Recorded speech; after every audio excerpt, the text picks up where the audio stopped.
Eu acho que uma coisa que é importante a gente tá falando aí, eu acho que quando, na criação, né, na formação da introdução da loja da maçonaria em Cantagalo, acho que isso aí foi até no intuito de desenvolvimento cultural da população, na melhora, porque quando foi criada a biblioteca da maçonaria, que nós tínhamos em torno de 2.000 livros, né, a escola noturna, que tinha dificuldade de escola, Colina Pena da Fonseca, né, aí essa aquisição da Casa de Caridade, então isso tudo é para dar um quê? Dar uma melhoria, um aperfeiçoamento, melhora na questão populacional também do município. Isso é uma participação para a melhoria da população municipal. Um outro fato importante que a gente tem que lembrar foi a participação da maçonaria de Cantagalo, a Confraternidade Beneficente e a antiga Loja Ceres na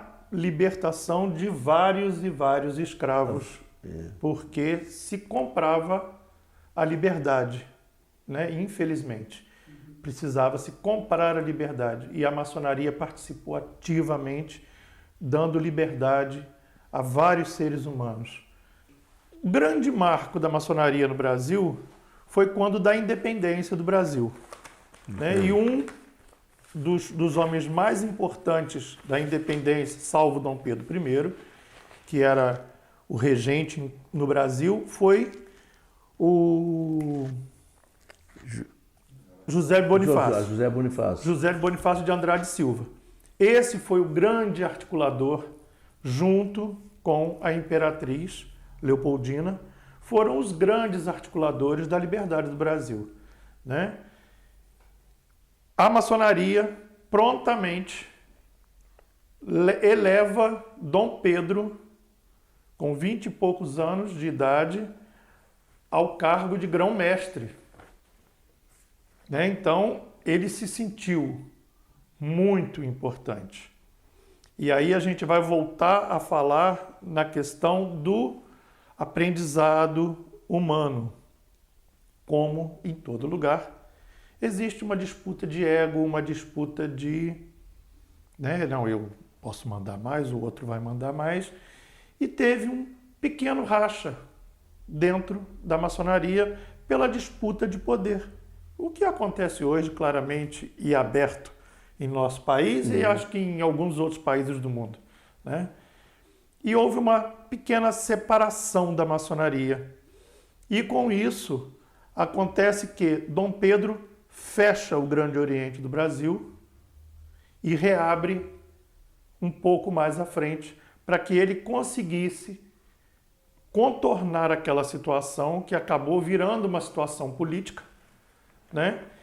Nisso, a maçonaria já estava disseminada no Brasil. Recife foi uma das primeiras cidades, né? Se eu não me engano, o centro do Rio de Janeiro, a Comércio e Artes, né?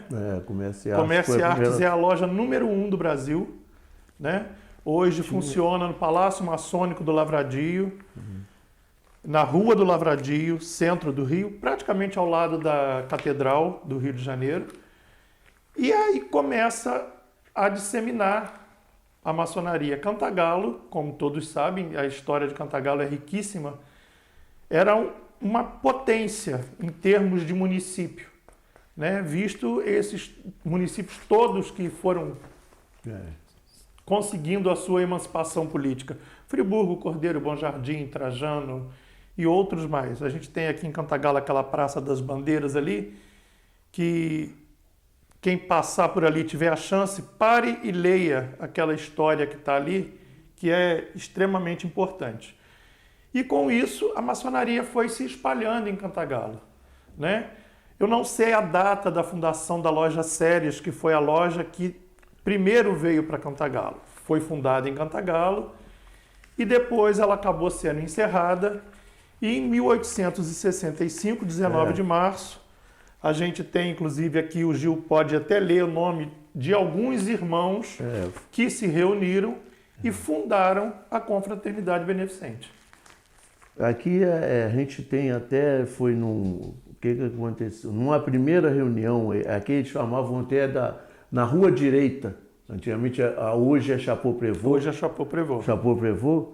Aí teve uma primeira reunião, então nesse estava aqui os irmãos Luiz Vieira de Carvalho Júnior, Antônio Vaz de Carvalho, João Pereira da Costa Guimarães, José Augusto Tomás, Eduardo de Souza Guimarães, Antônio Borges Delgado e João Joaquim Gonçalves Braga e Simão Luiz Perissé.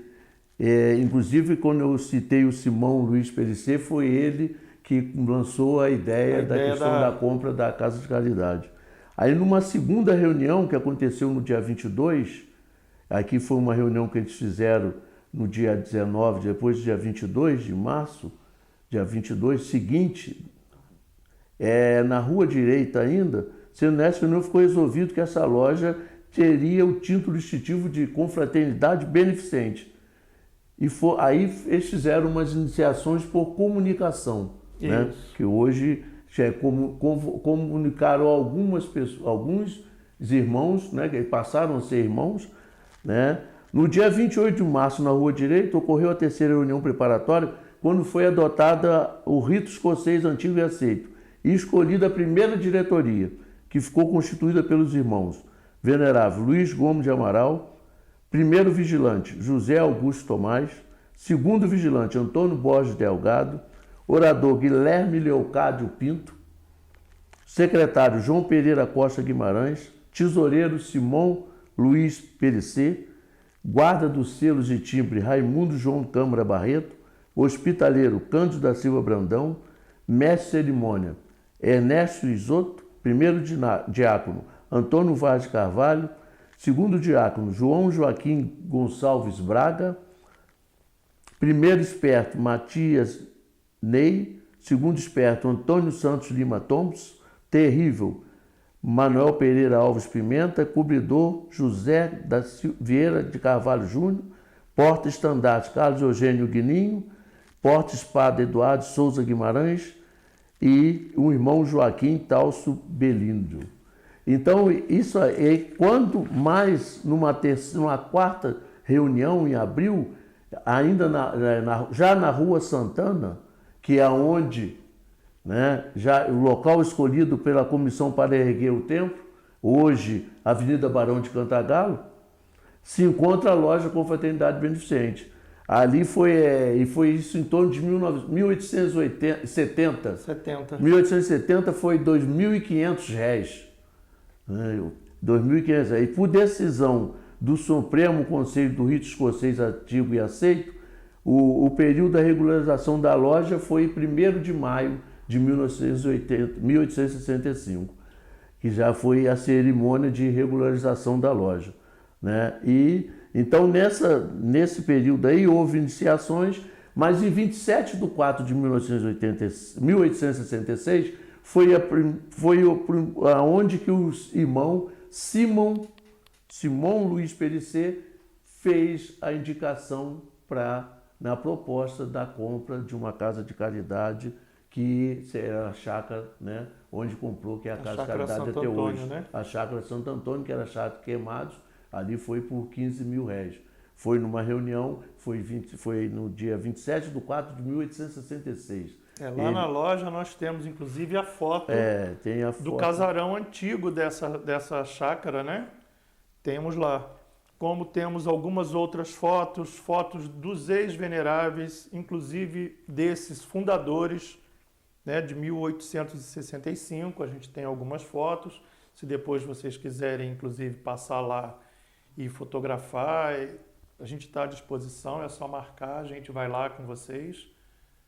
E isso aí, juntamente com a loja Séries, como o Luciano colocou, a loja Séries já existia, eles entraram em um acordo, fundaram a biblioteca pública.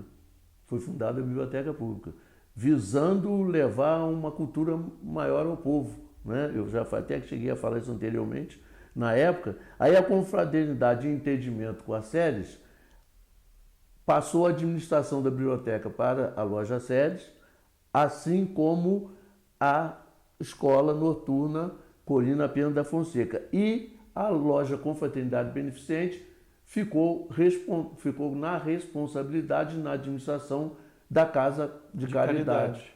que é hoje, né, Santa Casa de Caridade, Santa Casa de Caridade e Hospital de Cantagalo, que é essa saudosa professora Corina Pena da Fonseca. Então foi as lojas Ceres e a Confraternidade, né, eles fizeram e dividiram essa questão administrativa. Cada um ficou com uma parte para estar administrando. Mas depois houve, né, a gente fala que as lojas ficaram adormecidas. Isso. A gente adormece, não quer, ela quando para de funcionar, a gente costuma falar que ela ficou adormecida. E por alguns períodos a nossa loja também ficou adormecida, depois voltou a funcionar.